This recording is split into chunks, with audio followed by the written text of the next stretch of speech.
Right, this is the first unboxing I've been doing on the channel in a while, or really hardly ever. And so I wanted to do an unboxing of the Litra Glow light. I actually already have one, if I can just pull it around. And so I use it all the time when I'm recording. I had one of the Litra bars, but I ended up selling it, and then I was told by one or two different people I need to improve my video quality. So I went and got another light. But this one I managed to get on sale with from a marketplace deal. So let me see if I can open this up. Might not be able to with one hand. All right, as it turns out, there was some tape, so I'm glad I paused. We're gonna go ahead and open this all the way up. Dang, this is like really giving me a hard time. There we go. So the light is already put together on here. I'm not sure exactly what to expect, but I didn't realize it was actually that brand new. But yeah, it comes off too, so you have a little screw, quarter thread in the bottom. Let's see, there should be a cable.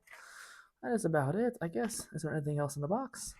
I just saw an opportunity to do an unboxing. I thought I might as well take it. So yeah, the Litra Glow, it does provide a decent amount of light. Why don't I pull out the one that's already connected so you can see how bright it can get. So I think that's already not even, that's the brightest.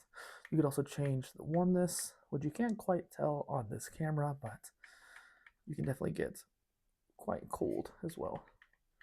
Cool. Warm to cool.